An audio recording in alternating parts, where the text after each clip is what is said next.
Secretary of State Marco Rubio has reportedly seen a groundswell of support among party activists and early voting states.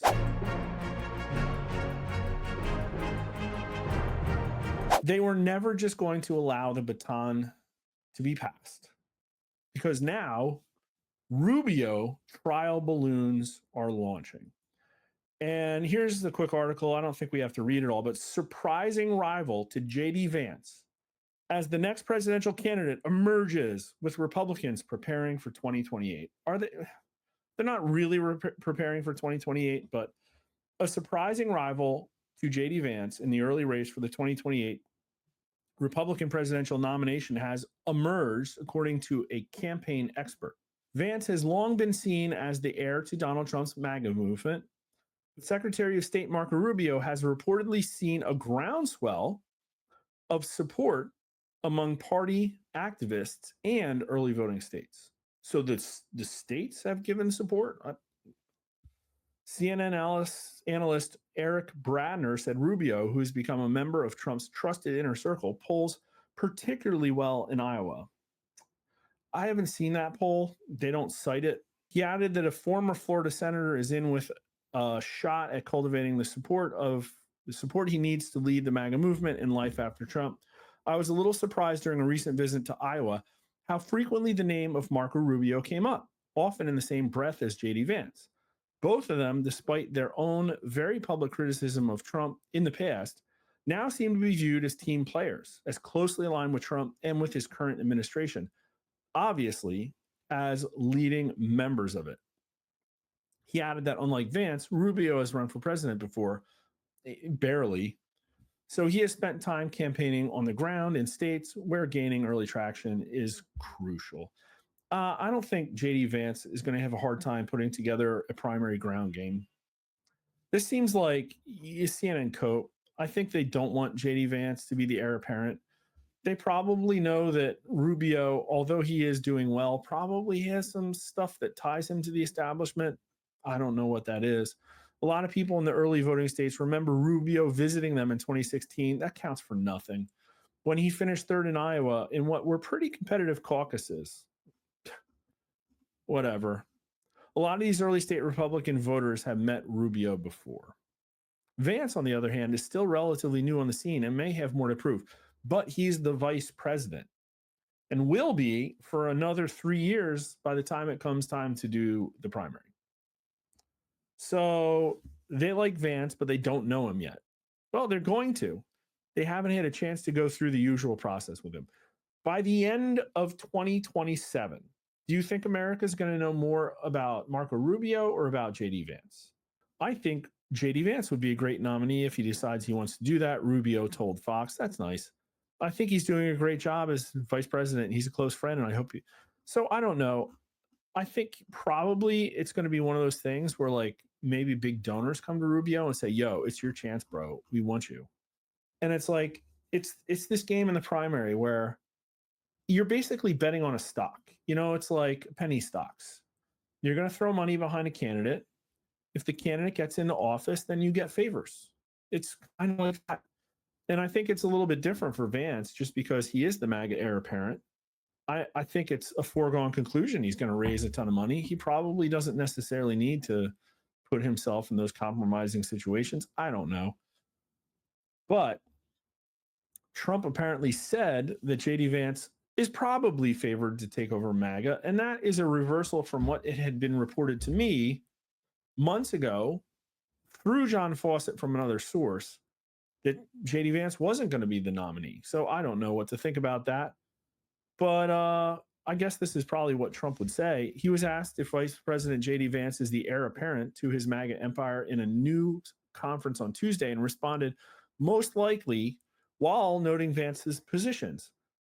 Why it matters, Trump addressing ongoing speculation about his political legacy and the possibility of attempting a third term, reiterated during a CNBC interview that he would probably not run again. Well, remember, half of Republicans favor a constitutional amendment to allow him to run again. I'd like to run. I have the best poll numbers I've ever had. No, dude. No. I mean, they're better than last time now, but adding that legal constraints made a third term run highly unlikely. The Constitution's 22nd Amendment does not allow anybody to be elected to the presidency more than twice, even if the terms served in the Oval Office are non consecutive. Okay, so Trump says maybe most likely JD Vance is going to be, but here's why it matters is because there's an Emerson poll, and we know that Emerson polling is actually pretty good. And a survey by Emerson released last week shows that Vance is the top 2028 presidential contender for voters in North Carolina.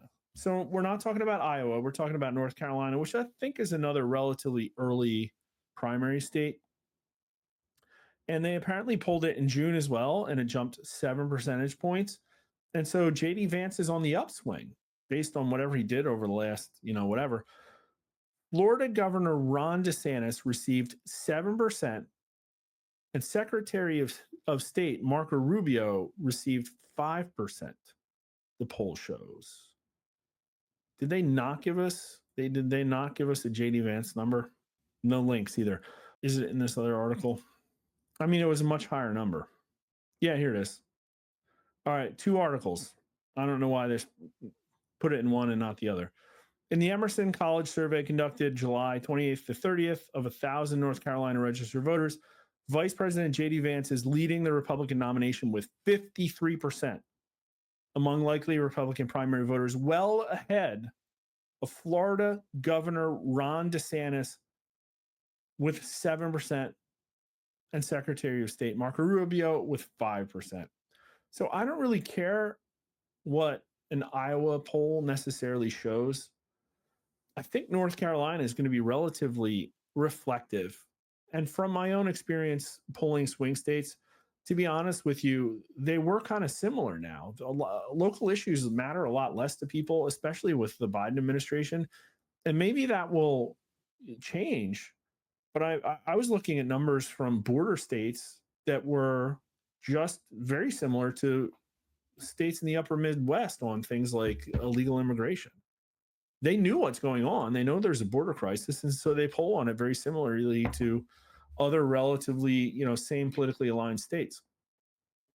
This is just crushing. This is better than Trump's polling in the primaries up until, I want to say, May of 23. So Trump was only up on DeSantis in April of 22, 48 to 24. And here, way before that, JD Vance is up 53 to 7 over Ron DeSantis. Ron DeSantis was getting 24% nationally. Now he gets 7% in North Carolina. I think he's a political non-starter. And a lot of people look at DeSantis and say there's a lot to like. But I don't think the core MAGA voter, if given a better alternative, is going to pile in behind Ron DeSantis after what he did with the primary. I just don't. And it's like, okay, well, if he executed it very well and had a lot to offer and competed well against Trump, he did not. Marco Rubio with 5%. It really makes me wonder, why did Daily Mail flip this trial balloon? 5% is like non-starter. Nikki Haley polls better than that. And again, it is early. But is Rubio really going to get that much attention as Secretary of State? And having already run in 2016 against the Trump-like candidate? I don't know. It does look to me like J.D. Vance is the heir apparent. And Newsweek used that in their article. And not only that, he's also beating Gavin Newsom and AOC in head-to-heads by multiple points. And in a Overton Insight poll, which is a relatively new pollster, but I think they know what they're doing. I think there are a few points left of us. He only trailed Kamala Harris by 3 points in a very early poll, again, where he has way less name recognition than her. So I like his odds right now. I like JD Vance's odds. I think he is the heir apparent. I think any articles you hear about Republican upstarts or people trying to challenge MAGA is all the establishment just trying to get its little greasy tentacles back into the White House somehow. And people would say, oh, they're already in there through Susie Wiles or whatever. I don't know. It's going to be interesting to see it play out, though. because I think the establishment really, really, really, really, really hates MAGA. And I think they're only going to get more and more bold. You know, it might get ugly because remember, the establishment wanted Trump out so bad that they gave like $300 million to DeSantis. When my polling showed before he got those donations that he could not win.